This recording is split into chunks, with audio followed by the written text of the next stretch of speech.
Well, good morning, everybody, and it's good to be with you. And this feels awful familiar, doesn't it, Rustin? Yeah. Yeah, some of you may remember that this is a format of teaching that we have done before. Before we get into it, I just want to say Merry Christmas. Merry Christmas to everyone, Vox Day, Beggar's Table, and anyone else who may be joining us. We are in Christmas season, right? I mean, we always talk about that Christmas isn't just a day, it's a season. 12 days of Christmas. The 12 days of Christmas. And so here we are. So Rustin and I, you might be able to see on your screens that we chose very festive cups. These are Christmassy cups. You got some red and green. That's the key thing. So we're in the spirit here. And I want you to remember that as we press on, that we are in the spirit. You know, because we have a rather tricky conversation in some ways. Oh, but before we get into it, let me just acknowledge, Rustin, it's really good to be back talking with you this way. And our conversational teaching, you know, it's funny because we've talked about this. Our conversational teaching is like a completely different art form of teaching than sermons. And both of them require a certain skill set and a completely different way to prepare. And so I know you and I felt similar that this, as much fun as this was, we both felt really good to get back to sermons. Yeah. And so I just really enjoyed the process of building sermons because it felt like I was engaging in a whole new art form. Yeah. And now we're circling back to this, and this feels good again and fresh. Yeah. But it's different. Sometimes I worry that I've lost my skill set with this kind of teaching. But all that to say, in our context, I've heard both. It just depends on how you're wired. I've heard people say, man, I just love yours and Rustin's conversations, and when are you going to get back to doing that? And then I've heard other people say, I love those conversations, but it feels so good to hear you give sermons again. Mm-hmm. So I just think it's different likes for different bites, and different art forms scratch different itches, and but all that to say, this is a lot of fun. Yeah. Yeah. Also depends on the week that any given person listens to either a sermon or this conversation, because not all of them are awesome. Yeah, right. Well, and I definitely think that our conversations got better the longer we went, because we were figuring it out. Yeah. Yeah, in so many ways, this kind of format just reflects what you and I have been doing for over a decade, where we'll get together and have these kinds of conversations. But of course, they're not completely natural because we're aware that we're being watched. We're being filmed right now, yes. Yeah. So we're avoiding long pauses of actual reflection, and we're preparing a little bit of what we're going to talk about. A few less cuss words. It's not quite as authentic as... Yeah. But this, I'll just to get us into today, this is a tough conversation. Because what we have formed is a conversation around St. Stephen's Day, which was actually yesterday. Yeah. St. Stephen's Day, correct me if I'm wrong, but I believe it's always the day after Christmas on the Christian calendar, right? Yeah. December 26th. Yeah, which is St. Stephen's Day. So it's historically and traditionally, it's part of the Christmas celebration, quote unquote celebration. Yeah. Very much not part of the celebration that we know today. No. And so we're trying in our own little way to recapture some of what this is all about. Yeah. And what I keep trying to say is that this is a hard conversation. Yeah. This is really tricky. And it's tricky because it could sound like you and I are being Scrooge. and we're not Scrooges. In fact, I want to go on record as saying, out of all of my friends, and there are so many of them, you are my friend who probably enjoys Christmas as much as I do. Yeah. And maybe even more so. Yeah. Like, I know that you're in love with the magic of Christmas. And as I am. Well, I get the cynicism that people have about the commercialization and all of it. But man, I kind of like the bustle of the season. I do like too. People. I remember when we used to be able to go to stores and see crowds of people. Yeah. I mean, I think you still can, but you shouldn't. So I'm into it. I like it. There's a bit of magic in it, and it's a magical time. Yeah. And I think that what I want us to do, and I think you and I can do this, is not take the magic out. Yeah. But at the same time, address St. Stephen. No, we're just after the complete story. The complete story. Yeah. Well said. Yeah. Because a lot of this conversation, in which I'm going to hand off to you a big portion of this, but I know that a lot of this conversation boils down to the fact that we tend to leave a lot out, right, of the Christmas story. So there's the Christmas story as it's meant to be told, and it's like we have just decided culturally to take a red marker and mark out the parts that we don't like. Yeah. And the thing is, all of it is important. Now, I think that in general, we do that with our faith. We remember parts that we like. Yeah. But I mean, it's our natural tendency as people. In fact, just to get us into it, Rustin, I'm going to bring up, because I'm a bit of a film nerd, as everybody knows. And when I match that with my love of Christmas, I do crazy things. Like I go to movie theaters to see old Christmas movies. And last year, Carrie and I went to see Meet Me in St. Louis, which, again, it doesn't make me feel secure in my manhood that I went to see Judy Garland and Meet Me in St. Louis on the big screen and loved it, and Carrie loved it too. But it was great, and it's a great Christmas movie. Yeah. So a lot of people don't know that that's the movie that the song "Have Yourself a Merry Little Christmas" comes from. Right. It was written for that movie, so that's the original rendition of that song. I mean, so many people have done that song. Judy Garland's version is the original. It was written by a guy named Hugh Martin that wrote the song for Judy Garland for that movie. I can't help but want to put a shout out to Bobby Jeffries right now. Just saying, see, Bobby, I loved Meet Me in St. Louis, so just remember that. That's good. When you cast it. Because I know Bobby will watch this. So Yeah, she'll be one of the people watching this. Yeah. So the interesting thing about this story, and I say this to you, and I know that you know this story, so I'm kind of saying this to everyone, is that we all know the lyric. The lyric is, "Have yourself a merry little Christmas. Let your heart be light," right? Next year, all our troubles will be out of sight, which is kind of an encouraging lyric. Yeah. Let your heart be light. Next year, all of our troubles will be out of sight. Yeah. That's a lyric that feels really good for 2020, Yeah. right? That's what, I mean. Yeah. Well, and Yeah. it was a lyric written in World War II, right? Right. This is the 1940s. So Exactly. So they had their own crisis going on. And they like the idea that that's how we talk about 2021. Next year, all of our troubles will be out of sight. Next year. Yeah. Or at least that's how we talked about, I guess. Yeah. So anyway, a lot of people don't know, in the original version, it was much darker, which makes sense when you see the movie, because the movie is dark at that point in time. I mean, Judy Garland sings that song in tears to her sister, who is crying because the family's moving from St. Louis. And this never resonated with me, but for some reason they loved St. Louis. They couldn't wait to, I mean, they were so sad that they were moving to New York. And the little girls whose world was built around her home and her friends and her neighborhood, she was leaving. The original song says, "Have yourself a merry little Christmas. It may be your last. Next year, we may all be living in the past." So Judy Garland and the director, whose name was Vincent Minnelli, who eventually married Judy Garland, I think they were dating even at that time on the set.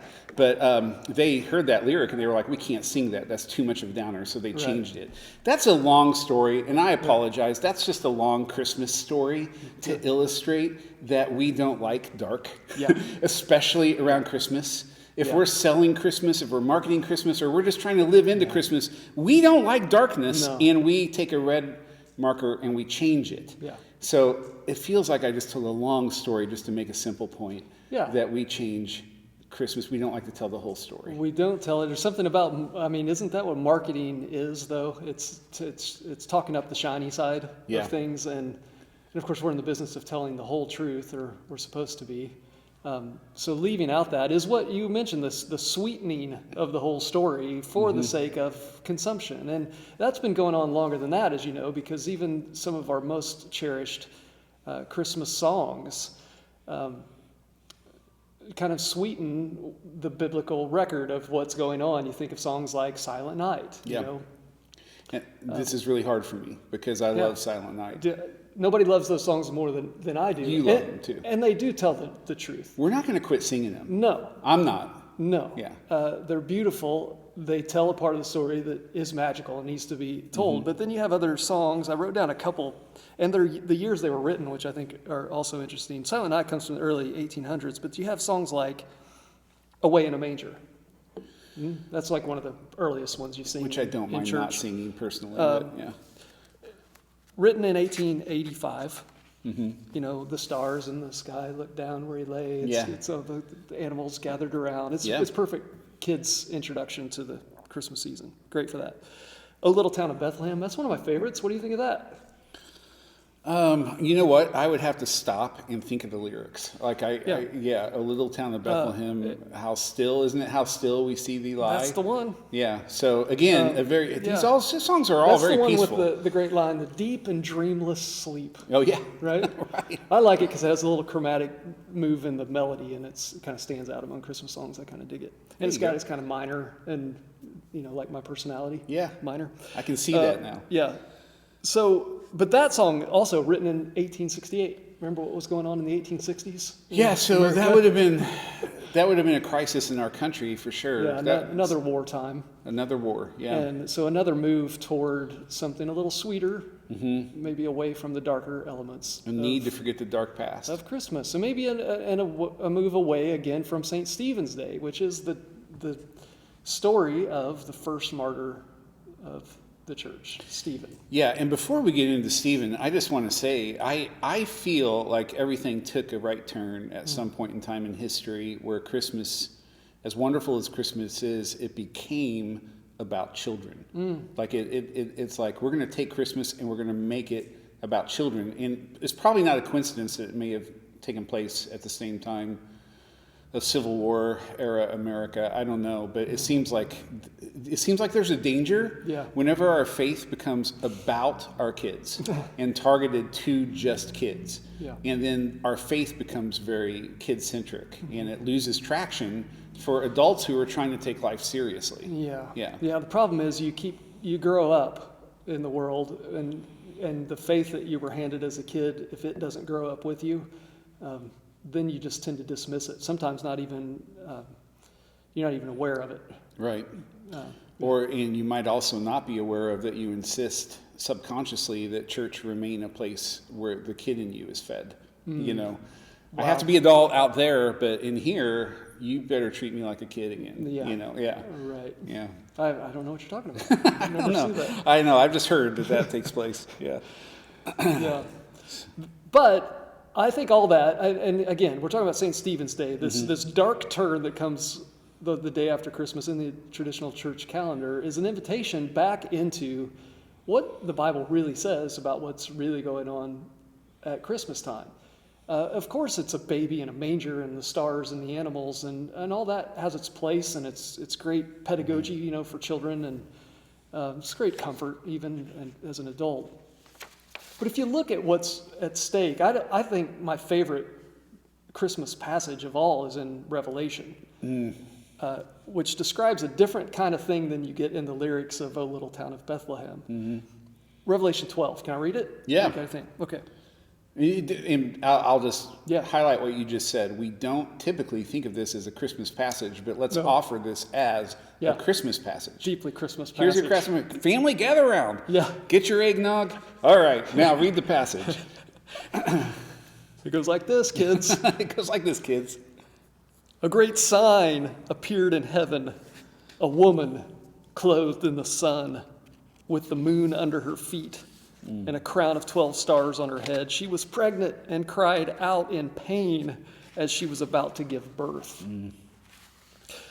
Then another sign appeared in heaven, an enormous red dragon with 7 heads and 10 horns and 7 crowns on its heads. Its tail swept a third of the stars out of the sky and flung them to the earth. The dragon stood in front of the woman who was about to give birth, so that it might devour her child the moment he was born. She gave birth to a son, a male child, who, quote, will rule all the nations with an iron scepter. Yeah. Now let's all sing Silent Night. I was going to say, you think kids couldn't sleep on Christmas Eve because of anticipation of Christmas morning. Now they can't sleep because they're having nightmares. Of dragons.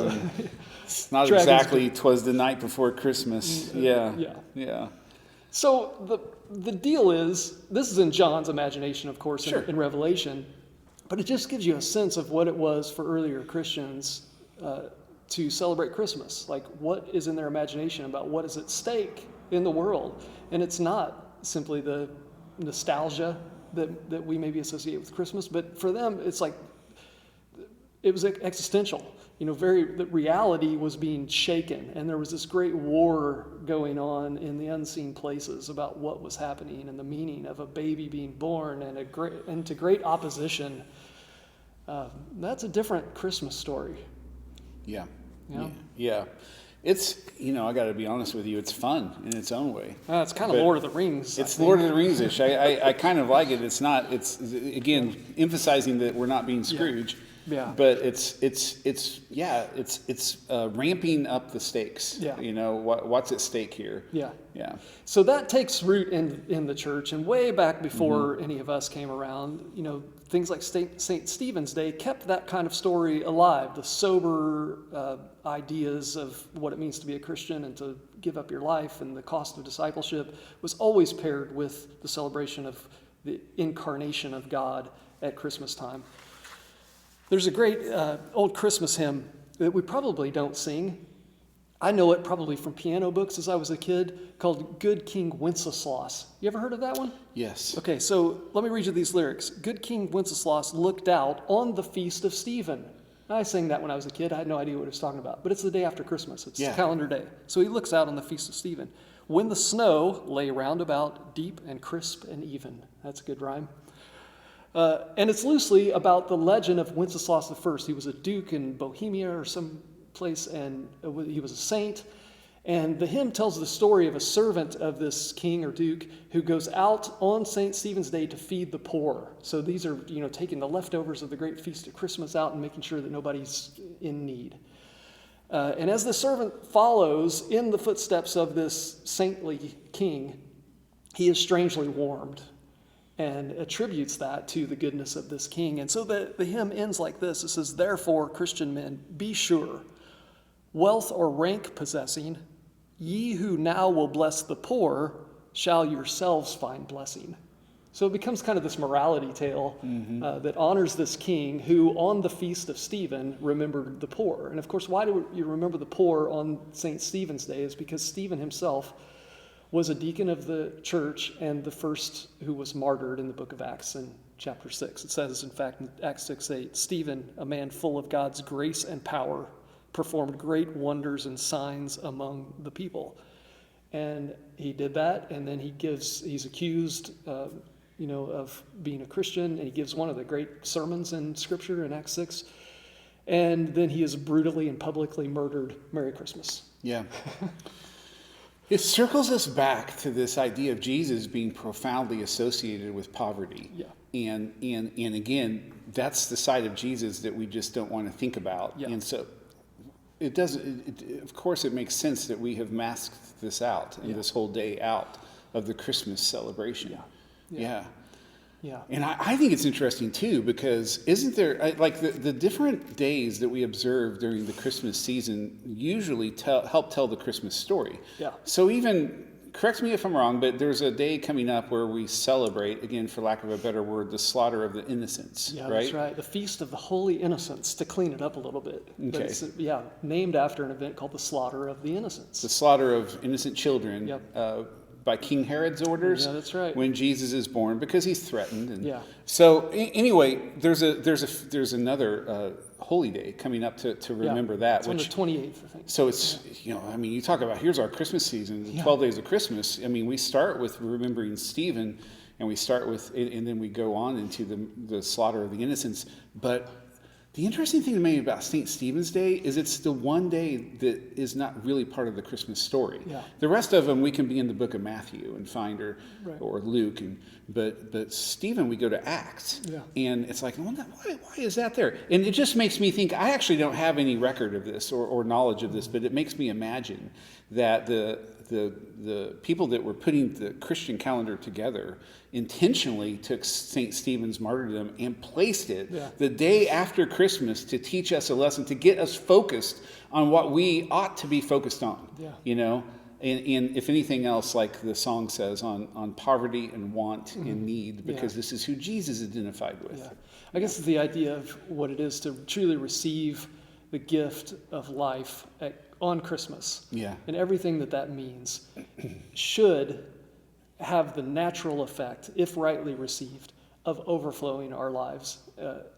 When we understand, I think, the life and the opportunity that we're given, in all that Christmas can mean, then there is this natural desire, natural reflex to want that to spill over the edges of our life and to affect the people around us. It does me no good to have everything I want and to look out and see other people who have not even their basic needs met. Yeah. That kind of ruins everything. Yeah. Would that was a part of our natural Christmas celebration. Yeah. Yeah. So very good. Now, so keep going, Rustin. Yeah. This is good. Well, yeah. okay. So Matthew, you brought it up, and King Herod. I love this thing that appears right at the beginning of Matthew 2 that says, after Jesus was born in Bethlehem in Judea. So that's where we are in the church calendar, after Jesus was born. That's right. In Bethlehem, in Judea. During the time of King Herod. Now there it is. And I love kind of parking on that phrase because it's so rich and full, and it's something that we just pass over. We think of it as like, oh, that's just extraneous information or Historical detail marker. or a historical marker. But it's fun to stop. Oh, maybe not fun. It's worth stopping to reflect on what that phrase means when you say that Jesus was born in the time of King Herod. And so to me, that's just an invitation into who was King Herod? What do we know about him? Yeah. What does the time of King Herod mean? That's right. Yeah. If we said this was the time of COVID, that means something. That's right. So what does the time of King Herod mean? Yeah. Yeah. And Herod, of course, we know was a complicated guy, genius, architect, builder. In fact, I got to go to Jerusalem a few years ago, and there are still stones there that were laid during the time of King Herod. He was a brilliant mind as far as building goes. He was a actual real estate builder. He was also just a complicated guy. He wasn't Jewish ethnically, but he married a Jewish woman to kind of make it all work. Aesthetically, he was kind of a Greekophile. He was in love with all things Greek and Roman. He loved the architecture of Roman, and so he brought a lot of that to the Holy Land. Politically, he was kind of a puppet of Rome. He was installed and given the title by Rome as King of the Jews, which sort of just makes all the actual Jewish people mad to begin with. And then on top of that, the guy has some, personality issues. Which, to be honest, anybody who makes their way in a world like that into great power, you might expect, has to play a certain game that either completely corrupts them or they begin that way, and that's why they're successful in that world. It says, somebody was asking if a Christian could, run for political office, and this theologian said, yeah, they could get elected, but if they did the right thing, they would never be reelected. I don't know if that's true. It sounds right. But that's Herod. He's a guy who knows how to make his way in that world. He's married to like 10 or 11 wives. The only one that he ever loved was a woman called Miriam. He got jealous of her. He thought that she was like fooling around with somebody, and so he had her killed. Yeah. This is like the one wife he liked. It's Christmas time. And now horns are honking.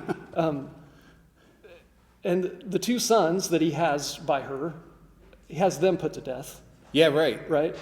Basically, anybody who threatens his power, he had a barber who comes and defends the sons and says, look, take it easy on them. He has him put to death. So he's used to executing people. Yeah. He's kind of a psychopath, deeply insecure, clinging to power, refuses to give up power even at the end of his life when he's deeply sick. He's in such despair on his deathbed. This is a guy who's never lost in his life, can't accept relinquishing any kind of power. So in such despair that he knows that he's dying, that he tries to kill himself. He's unsuccessful at it. There's a big kind of bustle in the royal palace. And one of his sons, who's heir to the throne, gets word that he has died, but he hasn't died, but the son thought that he died, so he tries to ascend to power. Well, Herod finds out that he tries to take power and has that son put to death. One of the stories about Herod was that he knew how much he was disliked in the public, so he left orders that when he died, he wanted a number of prominent people in Jerusalem, some of the elite, to be rounded up and executed on the day that he died, so that there would be mourning in Jerusalem on the day of his death. That's unbelievable. Unbelievable. Now, there's Yeah. no record that actually happened or anybody carried that out, but this is the kind of guy that he was. He finally dies after he has this other son executed. He dies about 5 days later. Yeah. And he's just a huge mess, disturbed, right? So, okay, so all that, and there's so much more to Herod. He's a complicated guy. Let me just say this. Yeah. Suffice it to say Yeah. that if we read that someone is born in the time of King Herod, That's it. that's I mean, an unfortunate time to be born. It's an unfortunate, that's well said. Yeah. It's an unfortunate time to be born. If Herod's upset, there's nobody that is not upset Yeah. in all the land. That's right? good. Yeah. He terrorizes his own people just by his presence. And so that also includes the story of when these wise men from the east come and engage him about a king of the Jews to be born.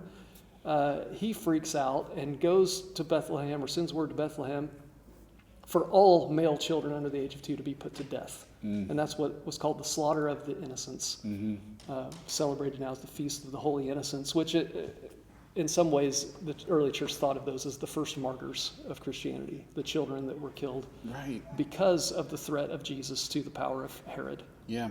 Jesus was born in the time of King Herod. It's a power-packed phrase. Yeah. It's supposed to spark our imaginations in a lot of terrible ways. Yeah. It's a time of agony. There's this great passage in Matthew 2 that quotes an Old Testament passage that says, "A voice is heard in Ramah." Ramah's a little town north of Jerusalem. Weeping and great mourning. Rachel weeping for her children. She's the Old Testament matriarch. Now, her own children didn't die, but they quote this in reference to the slaughter of the innocents. Rachel weeping for her children and refusing to be comforted. I mean, right?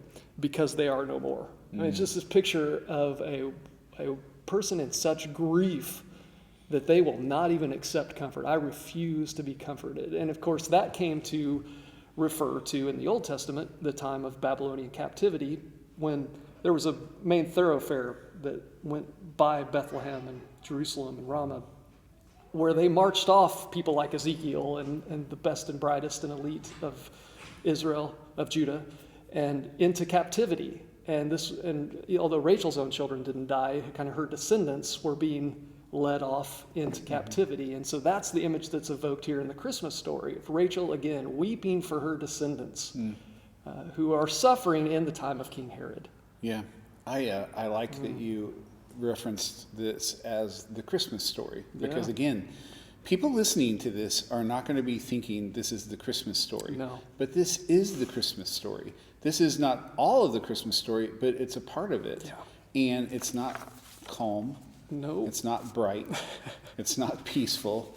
When we do our Christmas pageants, we don't have an act that, acts out the slaughter of the innocents. No.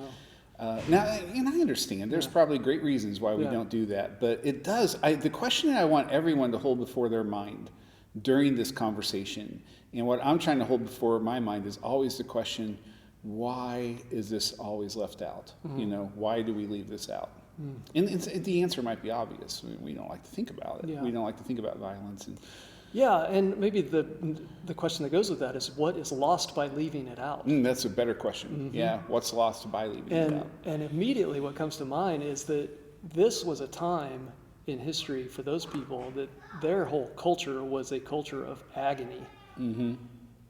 And so immediately we can identify with that because we are living in one of the most difficult stretches of our year. Now, it's not worth getting into the game of like who had it worse, people in King Herod's time or the people living in COVID and political strife and racism and everything that we deal with. The point is, there's enough agony going on in our lives that we have plenty that we can identify with here. We live this Christmas is sort of a time of agony. It's a time of isolation, separation from our families. Yeah. It's a tough go with things right now. Yeah, that's true. And therefore, we can look into the scripture and find pieces of the Christmas story that reach out to us in our situation today. We can, yeah. Yeah. That's a very pastoral word to say. And then as you were talking, I had the prophetic word, you know. Okay. I kept thinking, but we live in, especially in a country that because of our wealth and because of our elitism, we tend to think that we shouldn't have to suffer, and that we actually have the material means of avoiding suffering so much at the time. Yeah. And one of the reasons COVID has become such a political hot button is because we haven't been able to avoid it, you know. Yeah. But you know what I mean? Like we work so hard to avoid pain Yeah. and to avoid suffering that we kind of think it's a point of pride with us. Yeah. Yeah. Would you say maybe like this sense of entitlement that we should not have to Yeah. ... Right. So of course I'm not going to talk about that as part of the Christmas story because that's not part of my story as an American. I feel like I should just be quiet right now, but that's yeah. So Yeah. there's a pastoral word there and there's a prophetic word for us The to prophetic word is it's not, we're so used to winning and so used to having our way, used to kind of feeding a sense of we deserve a rewrite on that Christmas hymn to Right. make it a little sweeter. But of course, life doesn't come at us that way. And if we stop distracting ourselves for just a little bit, if I'll like lay off the sugar cookies a little bit, I begin to feel the sense of like, this is just a tough year, Yeah. right? If I stop distracting myself with Right. everything of the season as I do. Mary, can we talk about her? Do we have time? Yeah, I think we do. So- She knew agony as well. Yeah. Yeah. I love this passage in Luke 2, if I can read this. You can. This guy named Simeon, an old man, Joseph and Mary, take Jesus as an infant-ish, a couple years old maybe by this time, take him to the temple. Right. This old guy named Simeon there, who prays over the baby, prophesies in a way, which is just a way of saying what is true about this creature in front of me. And he says this, Luke 2:29, Sovereign Lord, as you have promised, you may now dismiss your servant in peace. So Simeon had this deal of like, now I've seen the Messiah, I'm done. Like that. For my eyes have seen your salvation, which you have prepared in the sight of all the nations, a light for revelation to the Gentiles and the glory of your people, Israel. The child's father and mother marveled at what was said about him. Kind of always fun to just dream about what did Joseph and Mary know? What did Jesus know? It's all magical. Verse 34, then Simeon blessed them and said to Mary, his mother, now get this, this child is destined to cause the falling and rising of many in Israel, and to be a sign that will be spoken against, so that the thoughts of many hearts will be revealed, and a sword will pierce your own soul too. Now, a couple things about that. One, I've been telling our church all year, this is a year Thank of you it's for that. it's a year of apocalypse. Yes. Apocalypse means revealing, and that's Jesus' presence among them. Simeon says Jesus' very presence in this world is going to reveal the hearts of many, right? Which Jesus still does in my Yeah. own life. But the other piece of this is, and a sword will pierce your own soul too. It's like, congratulations on the birth of your beautiful boy. He is going to destroy your life. Yeah. He will rip your heart out. He will rip your heart out. Yes. Yeah. And of course, you pair that with this whole event of the slaughter of the innocents. And, you know, somebody suggested, and I don't know what to think of this, but there's this idea that Mary, her whole life, never looks at Jesus without calling to mind that so many other kids died because he was born. That had to be part of what ripped her heart out. And of course, as I think you have said in the past, Mary has to get used to that idea that her son will then die so that others can live. That's all caught up in the motherhood of what Mary deals with during her life, this association with Jesus and the wreck that he brings to the social situations of the day. So Mary has to get used to that. Yeah. Because Jesus' whole life is going to be marked by people in power wanting him dead. Yeah, So he's born that way, yeah, and of course he dies that way too, right? that's good. Under a different Herod, but Yeah. same sort of thing. Yeah. Yeah, So Mary, it's worth maybe doing a teaching series sometime just on Mary. Maybe that's next Advent. Yeah. But this is a special woman who had a special Yeah. vocation, a special task. Yeah. Yeah. Yeah. And so Jesus, silent night, stars looking down, cuddly baby, also vulnerable in the presence of a great dragon that wants to devour him his whole life.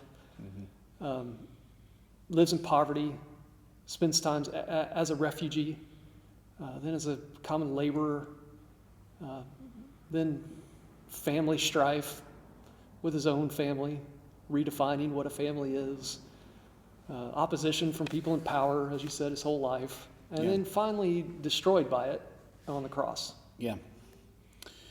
Yeah, and we add this to our Christmas narrative. Yeah. So, my question for people as they walk away from our conversation is just, how does this stir your heart? Yeah. What does this make you feel? Yeah. How does this add to your Christmas celebration? Yeah. Not How does the pain of that world Yeah. reach out to us in the pain of our world? and not take away from Christmas. Now, again, we're not trying to take away from the spirit of a Christmas celebration, but how does it add to it? Yeah. How does it add to who you are?